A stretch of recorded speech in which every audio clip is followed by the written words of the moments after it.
I got a strange going on out here. Something just killed my dog. Something killed your dog?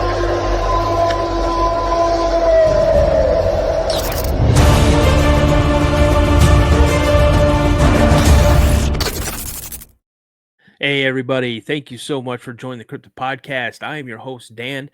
And you guys, tonight, I have got a great guest on tonight. I've got Dale from Arkansas. Now, Dale also happens to be a Navy vet. So, Dale, thank you for your service. Now, what's really incredible about Dale is that he had his first sighting, his first encounter in 1973 in White County, Arkansas. Now, I go, about what time frame was that? He goes, I can give you the exact date. It was in September 1973 at 3:33 a.m. So that's if that doesn't stick with someone, that's pretty incredible. And then we're gonna go to Cleburne, Arkansas, and that's where he resides. And he's gonna tell us some stories about Big Red. So without further ado, guys, let's do some housekeeping real quick. I just want to say thank you so much for joining the channel. Thank you for subscribing. This channel is growing so fast. It seems like every time I look, I've got new subscribers. So thank you so much. Thank you for all the likes, the views, the shares. I truly, truly appreciate it. If you guys have had an encounter and you'd like to come on the show and share that encounter or that sighting, please email me at the Cryptid Podcast 72 at gmail.com, the Cryptid Podcast 72 at gmail.com. If you still want to just share your story with me, like me to read it on air because you really don't want to be on camera, that's perfectly fine. I'll do that. Or if you just have something you just need to get off your chest, you've lived with it for so long, you just can't. It feels better for you to kind of release for you to get off your chest. By all means, you can send me that story and I'll safeguard that story for you. But without further ado, you guys, let's go ahead and bring Dale onto the show. Dale, how's it going, buddy? Pretty good. How are you, Daniel? I'm doing very well, sir, and I am super excited to get into this. So, number one, like I said in the intro, thank you so much for your service. It's gentlemen like you that have blazed a path for younger generations to follow. So again, thank you for your service. Truly appreciate it. And thank you for agreeing to come on the show tonight. I'm proud to be here. Thank you very much. All right. So, we're not even going to waste any time. Let's just get into your encounter, your very first one, all the way back when I was just 1 year old, back in 1970. That dates me, doesn't it? Let's go. Okay, first encounter I had, it was we didn't have a clue what it even was. There was 7 of us boys that were planning on going deer hunting, and we had found this old cabin way back up in the mountains, and it was actually an old town that nobody knew about. And we fixed one of the cabins up that was still pretty intact, and we were going to use it as a deer hunting camp. And so we had it all ready, and the first day of deer season, we had gone up the night before, and we were going to get up the next morning and just hunt like crazy. And when we got up there, we gathered wood and everything, and we had fixed the old fireplace up so we could use it, and boarded the windows up and put pegs on the walls for our rifles and stuff. And we got up there, and we were all just kind of sitting around playing cards and everything, and it got late, and everybody started going to sleep in their sleeping bags around on the floor. And anyway, this was September the 14th, 1973. Anyway, there was only 2 of us that were still awake, and we were sitting around talking about the hunt the next morning. And he went on to sleep, and I was throwing a little wood on the fire to keep it warm all night. And I mean, all of a sudden, everything went crazy. It just all hell broke loose, and there was stuff hitting the roof. There was something hitting the walls. The whole cabin was just shaking. And I was like, what in the heck? Well, he had just barely got in his sleeping bag, and he was right back out. And he said, what's going on?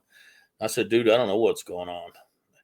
And we jumped up. Both of us grabbed our guns and a big spotlight we had there, and opened the door up. And there was these big red eyes that just surrounded us all the way around, as far as we could see both directions. And we shut the door real quick. We didn't know what that was. He said, "What are we going to do?" And I said, "Man, I don't know. I don't even know what this is." And but this, I mean, the walls were just shaking. And I said, "You get everybody else up. I'll stand guard at the door, and get all their bedrolls and stuff rolled up, and we'll try to do something about this, you know." And so everybody got up and had everything all packed up and all their guns and everything, and we decided this one guy. He was younger. He's kind of a daredevil. And he volunteered to go out, and we were up there on our dirt bikes. We had them all parked right there in front of that door up along this little porch that was built onto that old cabin.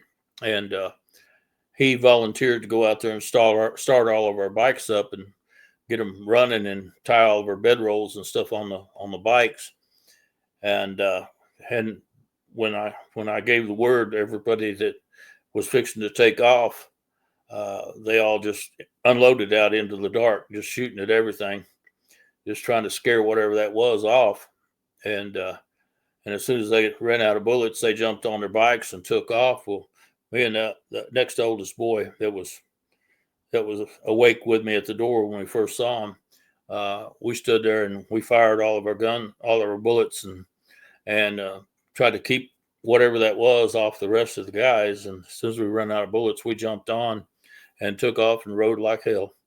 And we never did go back. We didn't even tell anybody, because, you know, what you're going to say, you know, a bunch of high schoolers got run off a mountain by monsters. You know, we knew nobody would believe that. And we never did talk about it. Never told my dad, my mom, nobody. And that's about all that encounter. But okay, I got a couple questions. So,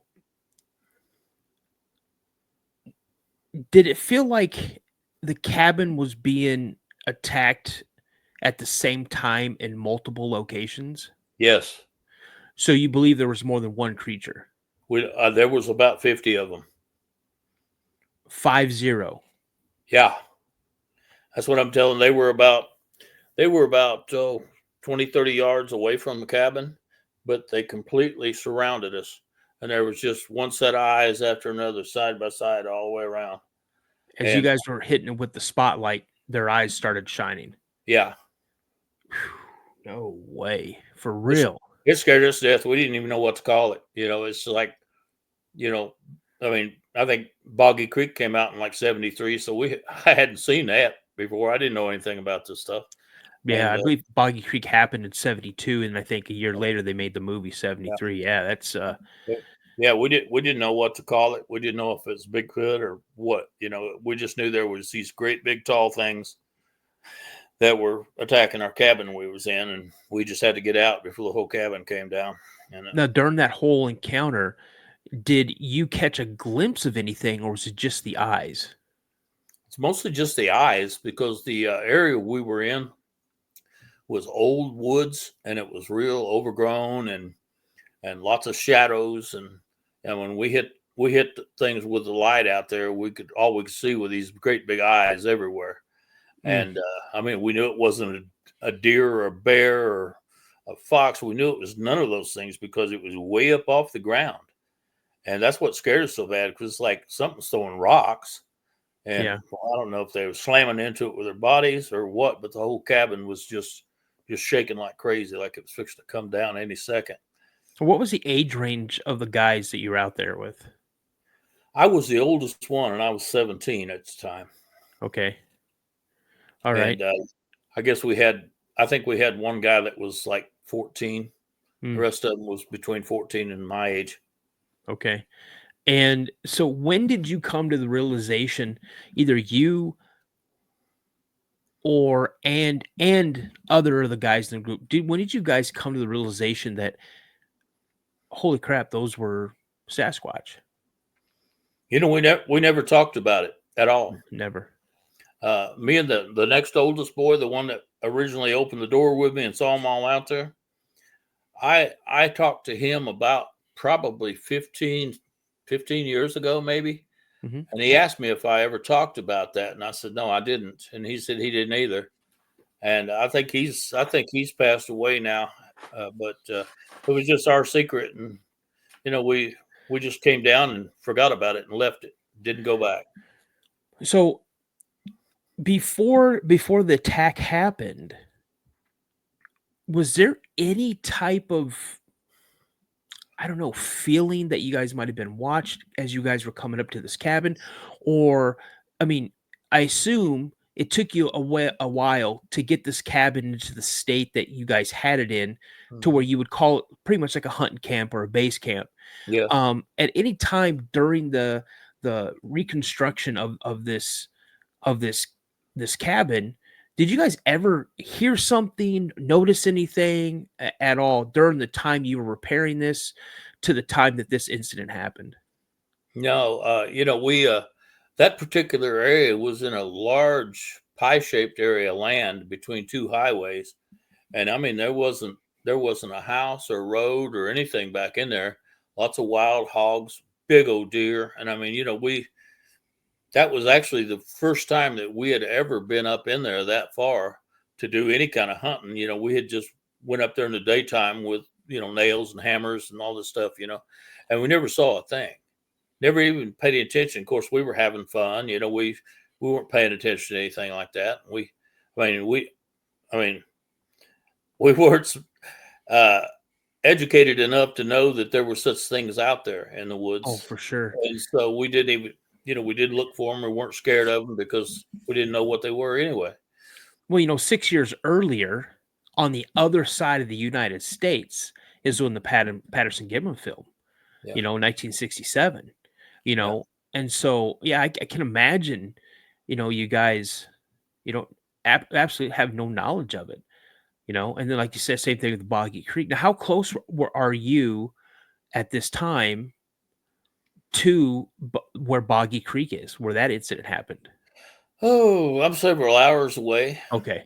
Several Okay. hours, about 2.5 hours, 3 hours, something like that. Okay. So another question about this incident when it kicked off. Now, was it all at once? Just it was like a coordinated attack. Everything happened at once, or did you guys kind of hear something? And you guys kind of maybe like, what was that? And then when they might have heard some stirring going along, going around inside the cabin, is when they just started No, going. when it started big. I mean, it was hitting everywhere. Mm. Well, I mean, the whole cabin, you could hear it hitting the roofs, you could hear it hitting the walls.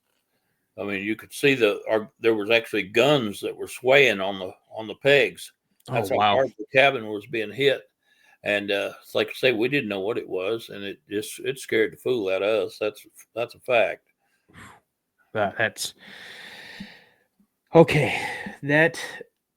Yeah, I don't think I would have ever gone out in the woods again.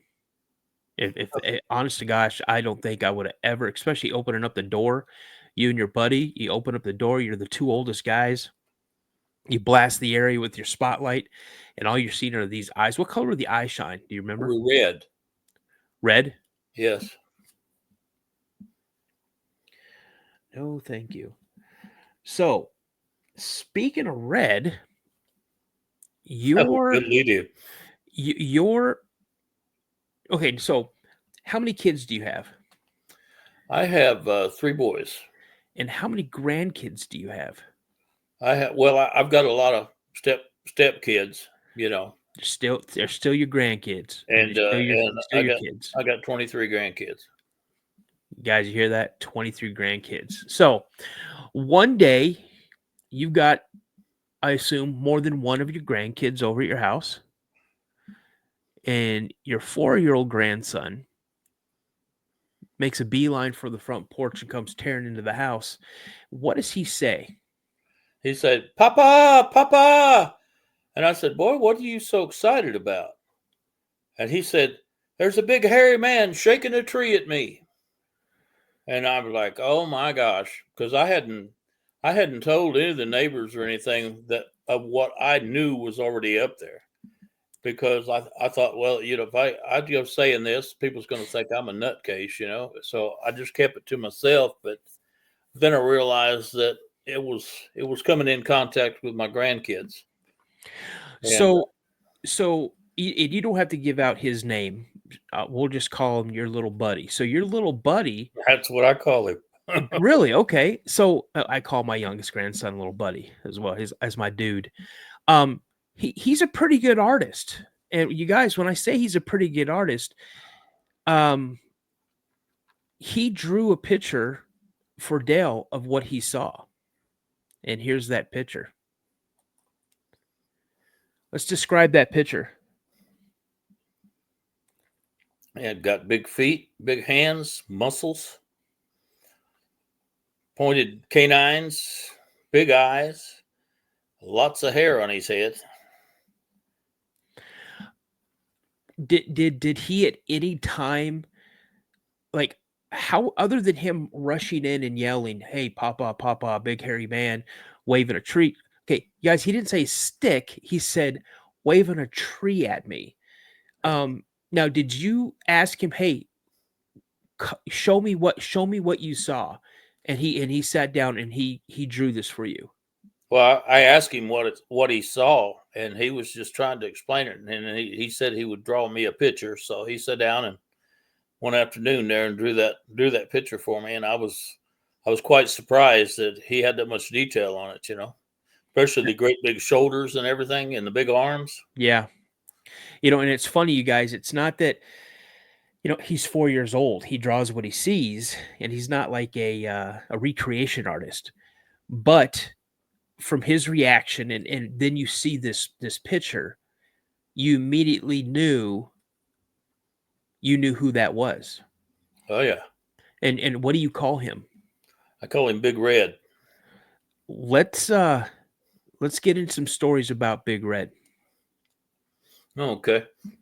Well, the very first time I saw him, I had actually had a bunch of guys over shooting guns one day, and we shot and we shot and we shot. And the next morning, I started noticing trees and stuff torn up around my property. Trees shoved over, branches broken out, bark tore up, and I was kind of like, what's going on here? I didn't understand why all these trees in the perimeter around my house were tore up. And I didn't think a whole lot more about it. And then one day I was planting azalea bushes down on the west end of my yard. And I just happened to look up there on the side of my mountain. And I saw color that didn't belong there. With the gray of the tree trunks and stuff, the oaks and everything. And that was in the leaves, but this was just a whole different color. And that's what caught my attention first. And it was about, maybe 40 yards away from me up on the side of the mountain. And it was a great big oak tree. And I got to looking at this color. And I noticed this color looked like it was swaying back and forth behind that tree. And then I realized that it was something up there looking at me. And I looked at this thing for 30 minutes, and I never thought about, I didn't have a phone on me or anything, or a camera or anything like that. And I looked at this thing and I'm like, man, that's some kind of a beast up there. And where he was standing at, there was like a knot on a tree up there. And so I was like, well, his head is right even with that knot on that tree. And so I think, well, that'll give me something to see how tall this thing is. And but I got to thinking, well, I need to get a camera or something, And so I turned around and ran toward the house to get a phone or a camera or something to take a picture of this thing. And of course, when I left, he left too. And I waited, kind of let the smoke clear a little bit, and then I went up there with my tape measure and I measured that knot on that tree, and that knot was 10'2" off the ground. And I was like, boy, whatever that is, it's awful big. And anyway, I had a lot of trouble with him for a while. He was just being destructive, tearing stuff up, killing all my chickens or taking my chickens. I didn't know where he killed them at, but he sure took them. Tore the wall off of my chicken coop once. Put a hole in my roof. Throwed my boat around on the yard. just all kind of, just vindictive things that he was doing. And I think, well, this is like payback for something. And I started thinking that maybe when we were shooting all those guns, maybe we might have shot a curious juvenile or something and killed it. And that was, he was just going to get some payback for it. And I've been having experiences with him going on 7 years now. And that's how I met one of the teams that I go out and research with. They came up and actually went up and researched my mountain. Of course, I went with them, and we found tracks up there that was 21 and a half inches long. And so I figured that was probably Big Red that left the tracks too. But it's been a wild ride around here for a couple of years. So in our kind of like this little pre-interview before the show, you had stated that you'd seen him like five or six times on your property. You want to get into any of those? Those well, I got to being real careful about going outside at night because he has a distinctive smell to him, and he smells like skunk and rotten potatoes mixed together, and it'll just turn your stomach. And you can always tell when he's out there close or with the winds blowing just a certain way because you can smell that stink up there. And I yell at him every time I smell him. I was like, I know you're out here. You're not hiding from me. And I always wear my pistol on my hip when I go out, and I take my spotlight. And I went out one night, let my dog do her business out there, and I just happened to, I could see him, I could smell him, and I got to looking around, and he was down at the end of my driveway on the west end of my land, and he was just standing down there behind the trees, and the moon was hitting him, and you could see him down there. You could see that color, especially. He's got bright red hair. I mean, it's like an Irish setter. I mean, he's got some pretty hair, but it's I don't really like him that much. But anyway, he was standing down there, and I just, I got my dog back, and I just yelled at him, and I said, I know you're down there. I can see you. And just a little bit, he slipped off in the trees, didn't see him anymore. And I was like, okay. And I got back to the house real quick. And there was another night when I went out there, and I could smell him, and I got to looking with him a spotlight. I said, and I was telling him, I know you're out here. I see you. I hear you, smell you. And I turned that flashlight on, that big spotlight on, and that beam hit right on him. I mean, directly on him. He was up above a shell pit right there above my head. And he took off running. Of course, I tried to keep the spotlight on him, and it just blew my mind how fast he was. I mean, I couldn't keep the spotlight on him. That's how fast he was. And he just ran off. And I was like, boy. So I went back to my house, and I was like, man, whew. And then there's another night. Well, there's another night when I heard him, I smelled him, and I got to look, and I was kind of standing up on the side of the hillside, and I smelled him, and I shined my light up there, and I saw these big red eyes coming down the hill at me, right off the side of the mountain. And then I kind of heard some noise around me, and I swept my spotlight around, and I saw 7 sets of eyes in this great big semicircle, and they were coming. All of them were coming towards me. And I'm like, whoa.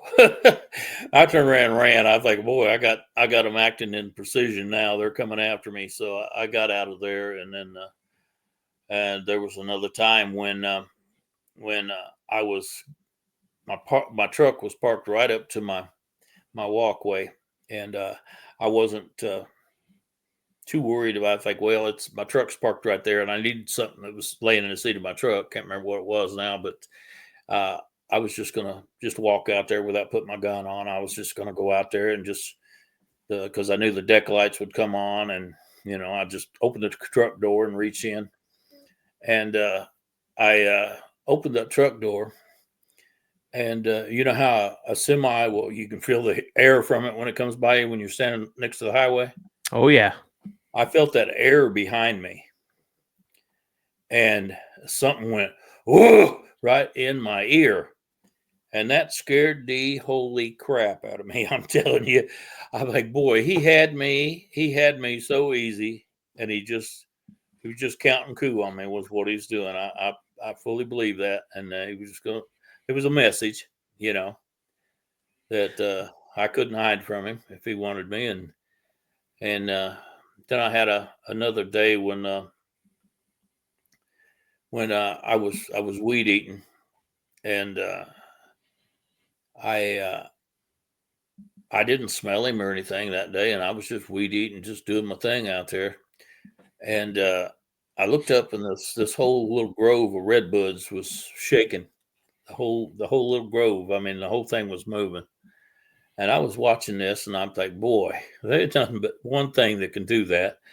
And so I turned my weed eater off and started backing away real slowly. And right there where I had just been standing, this tree from the west side goes wham, hits right where I was standing. And I think, boy, they're trying to attract me so they can shove a tree down on me. And so I jumped back, and when that tree landed, and I saw this big rock come flying through the air, and I ducked it, and it took the bark off the tree behind my head. And I'm like, boy, I dropped the weed eater. Man, for an old guy, I could run what I need to. I ran like crazy, and I just dropped the weed eater in the dirt and left it. And I didn't go back outside for a couple of days after that. So And, when you heard or felt that wind rush by you, would you say that's the closest he's ever gotten to you, or the closest you've been to him? there was another time that was really close, but that I think for something to blow air on me like that by running by me, boy, he had to be really close. I mean, and with the door standing out, I would say he might have been within 2 or 3 foot of me, especially if he leaned over and hoofed at me like that. But yeah, it's just it'll wake you up, that's for sure. Well, you said that there's probably another time that he got kind of close to you. You want to talk about that time? Well, that time it wasn't red. Oh, We're pretty sure that we have at least 7 adults on the mountain, and we got one area we call the nursery because we found a lot of little tiny tracks up there.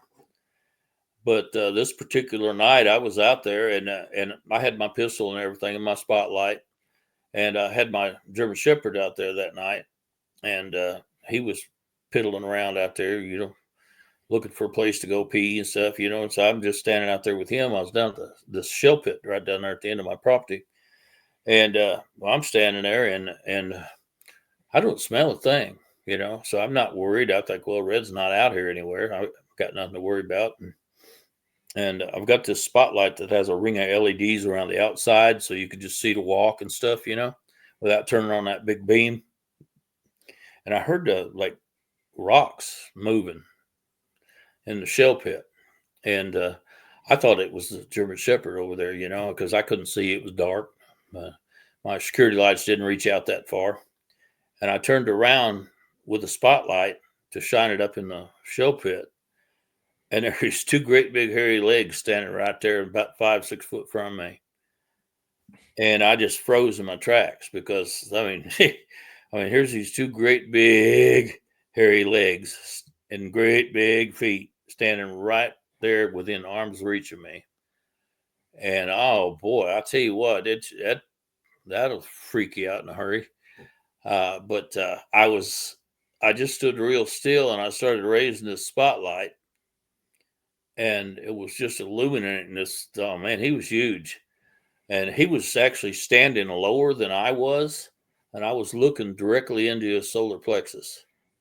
So he had to be 8 foot or a little over. He was a pretty good sized fellow, and he was a fella, that no doubt about that. And but I didn't even have actually had my pistol in my hand, and I started raising that light up, and I raised it up until I didn't shine it in his eyes because I figured that would just make him mad, And so I was just trying to see what I was looking at there, and it was just amazing. And his hair was pretty. It was styled. It looked like it was styled. It was so smooth and shiny.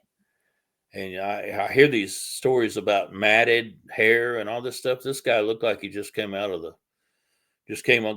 bathtub. I mean, he was really clean. He didn't smell a bit. And I didn't know what to do, because I mean, I'm standing here, this thing could just reach out and yank my head off, And I just raised that light, and I just stood there like that for a while, and I squeezed the grip on my Ruger, and that path trace light came on, and I just kind of started raising it with my wrist. I stopped that light right here on his throat, and it was illuminating the hair, and he kind of looked down at it, like, oh boy, and we just stood like that for a little bit, and I talked to him. I didn't know what else to do. I said, you might get me, but I'm going to shoot you in the throat. Mm-hmm. And all of a sudden, there was this great big sound coming from the west of me to my right. And I thought I was getting bum rushed from the side. And I just kind of took my eyes off of him for a split second to see what was coming. And when I snapped back, he was gone. And I thought they made a distraction so he could get out of that pistol. Mm-hmm. And I didn't waste any time out there that night. I came back to the house. It scared me to death. But Dale, I agree with you. I've heard lots and lots of encounters that they're well groomed. Like, their hair is, it's like the female that I saw, the hair on her was not matted anywhere, not that I can recall. And when she raised her hand like this to block the light that was shining, because my dad hit her with the brights and the driving lights. Yeah. She had long, just flowing hair that was like 4 to 6 inches long underneath her, this part of her arm. But yeah, I just find that really amazing. Just like with Jason Miller, who I had on, I think his show dropped on Wednesday. He described how well manicured the hands were of that juvenile, and how well his hair was. It looked like it was combed, which it just blows my mind. And it kind of goes back to the old adage, like, oh, pigs are filthy and disgusting, and you're like, no, pigs are very clean animals. If you have two pens, one that it has, poo and mud and crap all over it, and then you have a clean pad, 9 out of 10 times a pig is going to go to that clean pad, and they only go into the mud to wallow around to keep insects off of them or to keep them cool. That's absolutely amazing. So, again, we had talked earlier, and you said you believe, and this happened a couple days ago, correct? Yeah. That Red or one of the other ones decided to pay a little visit, and this is going to describe. I got 2 images here. Describe where this image is located. It's about 8 foot in front of me right now, actually. It's on my living room windows on the north side. And that's the front porch. Mm-hmm.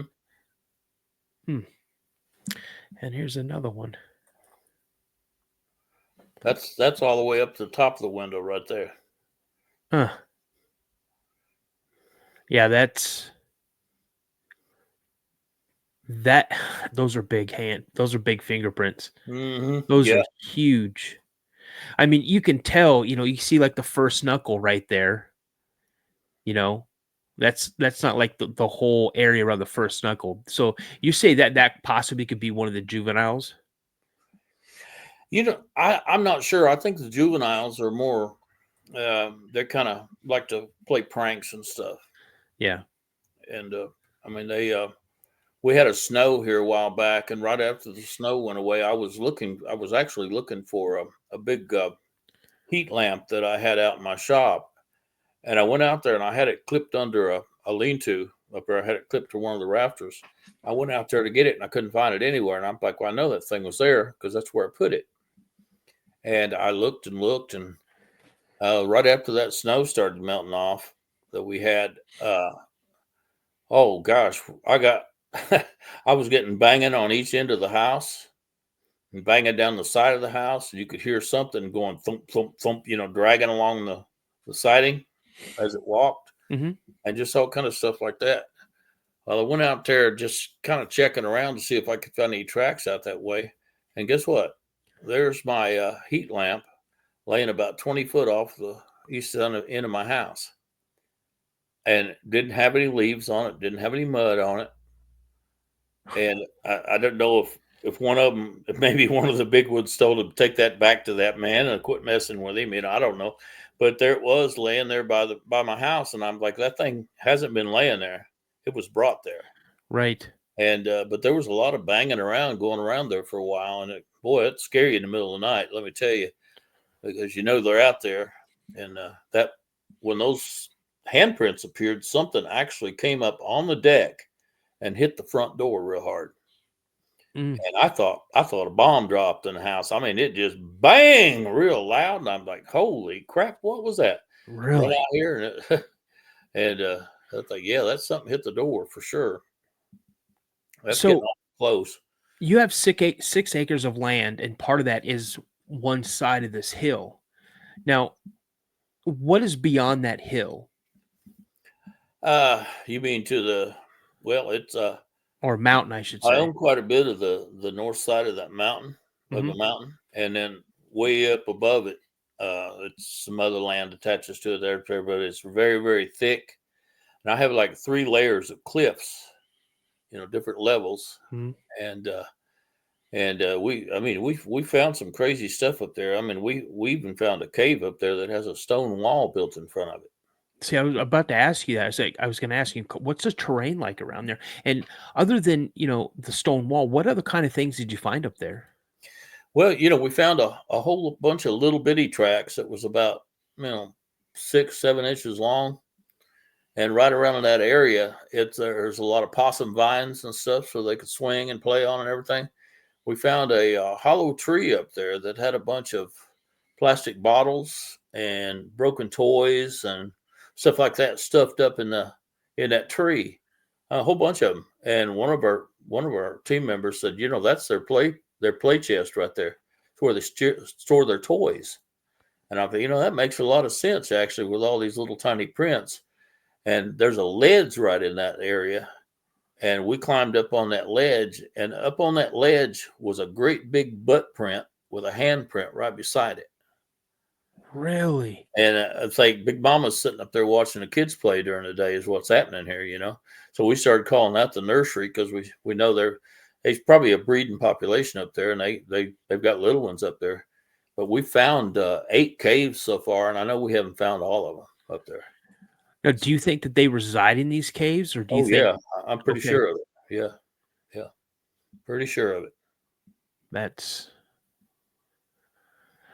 Yeah, I can't wait to hear more and see more pictures or audio. If you find it, send it to me, because I think this stuff it's crazy, but not crazy like someone is losing their mind. It's almost unfathomable that this is going on, but the proof is right there. Yeah. You know what I'm saying? It's just, oh my goodness. See, Well, I need to get out of Minnesota. I need to move into the woods. Yeah, I don't know. It'll sure change your mind the way you think about it. No, I mean, I tell my wife, is the older I get, I mean, I'm anchored here. This is my home. I love it here to a certain extent. I love it here because my wife and my 3 children, my 3 grandkids, my wife's family, my church, my job's here. But but if none of that existed, and I am so grateful and thankful that it all does exist, but if it was just me by myself, I'd be probably living in East Tennessee in the woods somewhere, or up in Montana someplace, up in the mountains, Wyoming somewhere, maybe Texas, East Texas, maybe even up in Oklahoma, around that area. But yeah, I just need to My wife says the older I get, the more she believes that I'd be absolutely happy living in a cave. So, so, Mhm. but yeah. Anything else, Dale? Anything else comes to mind? We've had some. I've been running around with the Arkansas Bigfoot Cartel and Faculor Investigations, a couple of other teams for a long time, or the last 6 years. And I tell you, we've had some intense encounters. I mean, much more intense than what I've had here on my property. Would you like to talk about one of those? Well, we had one time where we pulled into our base camp, And and we were where's the still. base camp located at?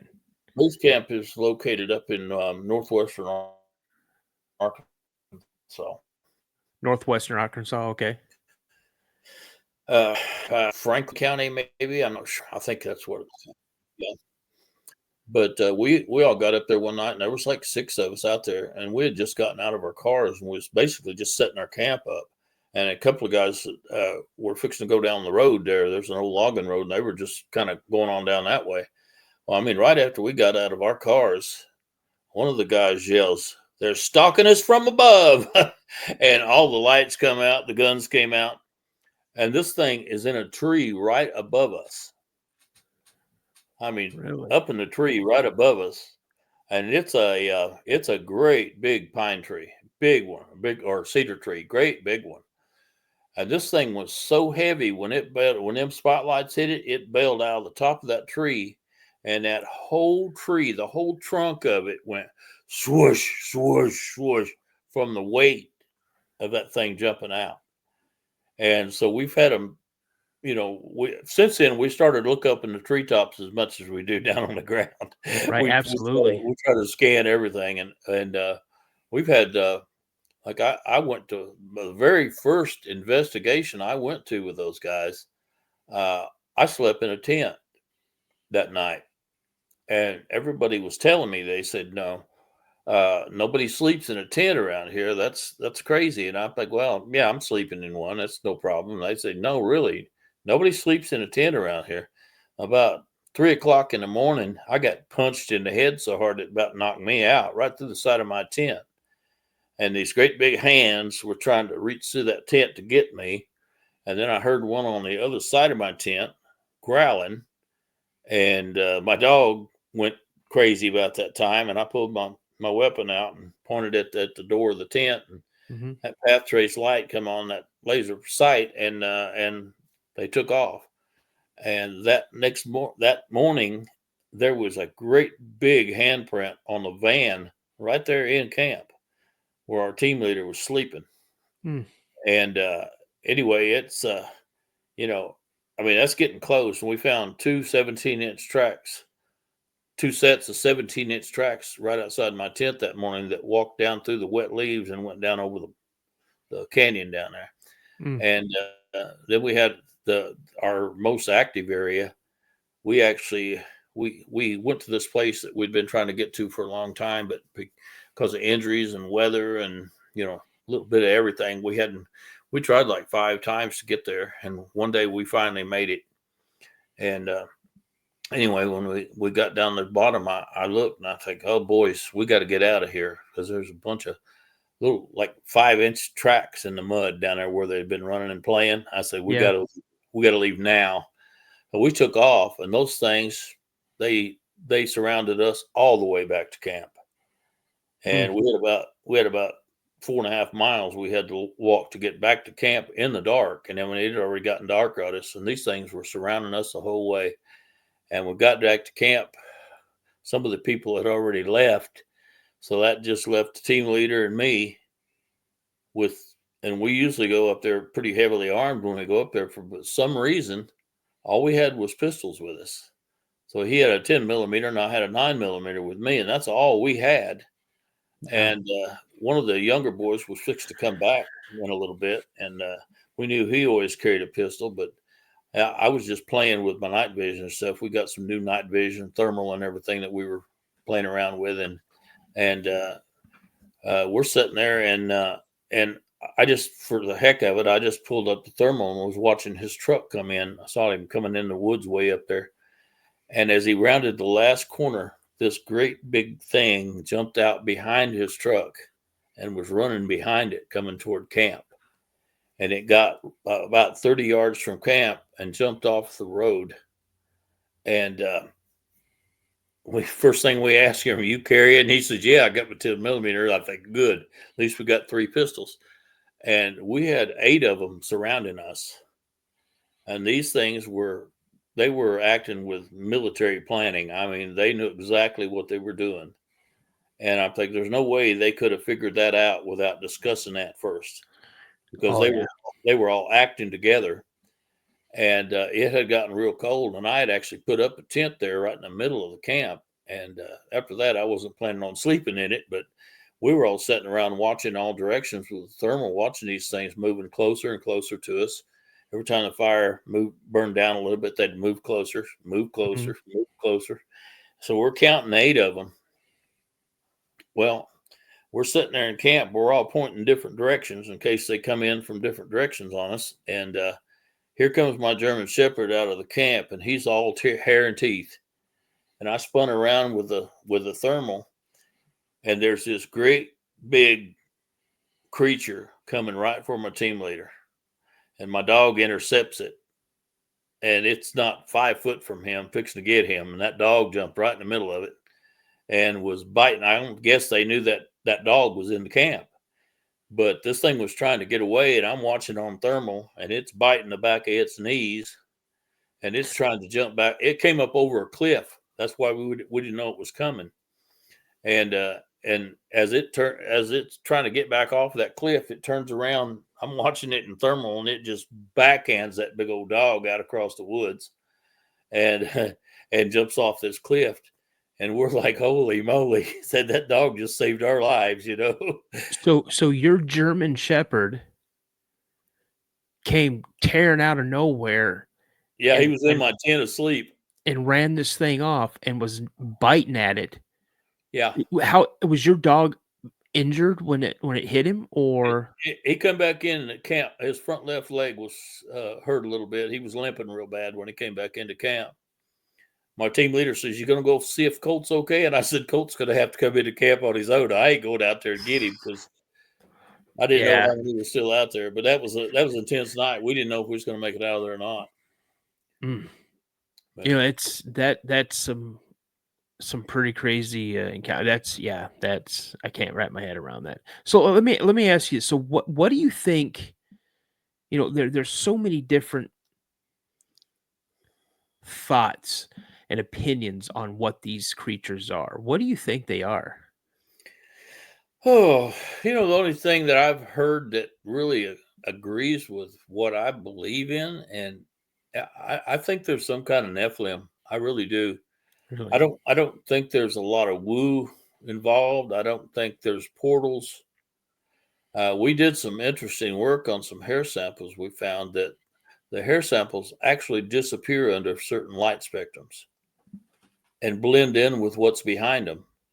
So I think they have the ability to not necessarily cloak, but to change their hair so that they disappear and blend in with their surroundings. Yeah. But yeah, I'm thinking they're flesh and blood creatures. I don't think there's a lot of supernatural involved with them. That's just my opinion.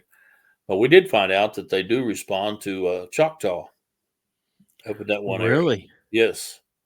We were doing a little experiment out there in the roads, and one of our members and his fiance walked off in the dark, and I'm like, well, I grabbed my gun and went out after him, and I had my thermal with me, and he was out there just talking to him, and I'm looking around on the hillsides and stuff with a thermal to make sure nothing's coming up on us, and there was nothing there, and he talked and yelled at him, and asked them who they were and all this stuff, and they weren't paying any attention. Well, I just rattled off a little Choctaw, and all of a sudden there's 4 heat signatures. Bam, bam, bam, bam. And I'm like, well, they understood that. And he says, say more. And I say, I'm afraid I might call him a name or something. I'm too rusty at it. What did you say to him? I just said hello. Oh, that night I can't remember exactly what I said hello and called him my big brother, Oh, and okay. they I mean they popped right up out there, and I'm like, boy, when we tried that since then, and we different areas and haven't got any response at all. So we even tried some Hebrew. We tried a little bit of everything. I've heard encounters where people have talked like Cherokee. They Yeah. spoke Cherokee, and they've gotten responses back from that. Um, so yeah, it's Ojibwe. I think that's what it was up here in Minnesota. So yeah, it's this whole subject matter is I I don't think we'll ever come to some type of conclusion in my lifetime. You know, um, if we do, it's gonna blow the lid off of a lot of stuff.